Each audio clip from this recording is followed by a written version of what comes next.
ఆంధ్ర ప్రజలందరికీ నమస్కారం. ఈరోజు అనంతపురం జిల్లాలో ఒక కొత్త వింత జరిగింది. జగన్మోహన్ రెడ్డి గారు మన 5 ఏళ్ళు అధికారంలో ఉన్నప్పుడు బీసీలు, ఎస్టీలు, ఎస్సీలు, దళితులు ఎవరు గుర్తు రాలే. సడన్గా ఏమైందంటే అనంతపురం జిల్లా రాప్తాడులో కురుబ లింగమయ్యను హత్య చేస్తే పరామర్శించడానికి వచ్చారు. మంచిదేనండి, కాదనం. అయితే తను అధికారంలో 5 ఏళ్ళు ఉన్నాడు, 5 ఏళ్ళు పరిపాలించాడు జగన్మోహన్ రెడ్డి గారు. అప్పుడెందుకు గుర్తు రాలేదండి? అదే రాప్తాడులో అలివేలమ్మ అనే ఆమెకి, కురుబ అలివేలమ్మకు వైసీపీ వాళ్ళు జుట్టు కోసి ఆమెను అతి దారుణంగా అవమానించారు, దాడి చేశారు. అప్పుడు గుర్తు రాలేదా మీకు?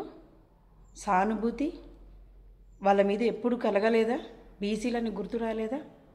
అదే జిల్లాలో, మళ్ళీ అనంతపురం జిల్లాలో పాల్డేరి శ్రీనివాసులు ఆయన ప్రశ్నించినందుకు అవమానించి అతన్ని అతి దారుణంగా చావుకు కారణమయ్యారు. అప్పుడు గుర్తు రాలేదా జగన్మోహన్ రెడ్డి గారు మీకు? బీసీలు గుర్తు రాలేదా? మరి ఇంకోటి, ఒకటా రెండా? అదే జిల్లాలో సూపరింటెండెంట్ అయినటువంటి ఎండి నాగభూషణ్ రావు గారు ప్రశ్నిస్తే ఆయన్ని ఉద్యోగం నుండి తీసేశారు. అప్పుడేమైందండి మీకు బీసీలు? అప్పుడేమైంది మీ జాలి? అప్పుడేమైంది మీ కరుణ? అధికారంలో ఉంటే ఇవన్నీ కనపడవా? అధికారంలో ఉంటే ఇవన్నీ అసలు మీకు నచ్చవా? ఈరోజు ఎక్కడి నుండో దిగొచ్చారా? పరామర్శ పేరుతో ప్రజల్ని మోసం చేసేకొచ్చారా? అంటే ఇంకా మోసపోతారు అనుకుంటున్నారా? ప్రజలు మిమ్మల్ని ఇంకా నమ్ముతారు అనుకుంటున్నారా? అస్సలు నమ్మరండి. పోయింది.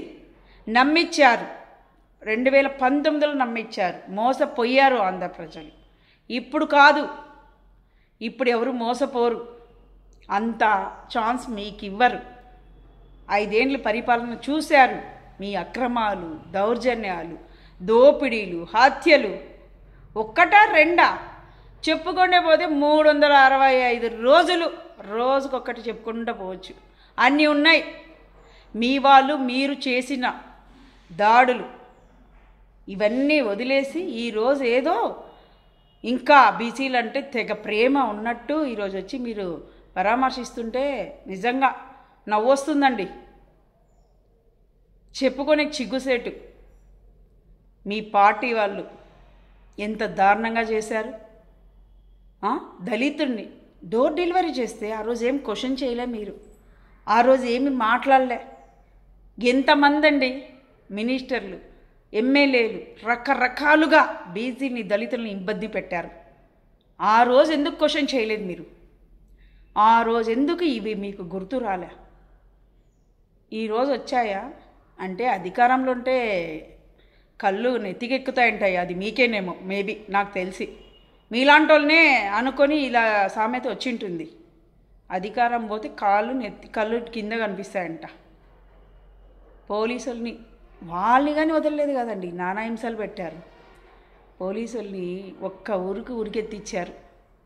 ఎక్కడైనా ప్రశాంతంగా ఉన్నారా? మీ 5 ఏళ్ళ కాలంలో ప్రశాంతత అనేది వాళ్ళకు ఉందా? బార్గేట్లు పెట్టుకొని వాళ్ళని చిత్ర హింసలు పెట్టారే.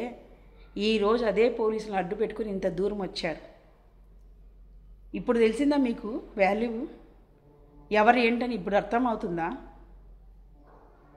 ఇప్పుడు ప్రజలు ఎవరు బాధలో లేరు, అందరు హ్యాపీగా ఉన్నారు. చంద్రన్న పాలన చల్లగా ఉన్నారు. మీరు అంత రిస్క్ తీసుకొని పరామర్శలు, జాలి, దయ ప్రజలకి, ఆంధ్ర ప్రజలకు అవసరం లేదు. మీ జాలి, దయ అస్సలు అవసరం లేదు. చంద్రబాబు గారు ఉన్నారు, అందరినీ చల్లగా చూసుకుంటారు.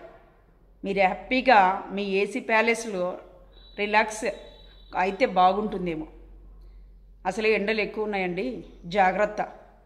జగన్మోహన్ రెడ్డి గారు మళ్ళీ డ్రామాలంటూ మొదలెట్టారు. 2019లో మీ చిన్నాయన చావును అడ్డు పెట్టుకొని అధికారం చేజెక్కించుకున్నారు.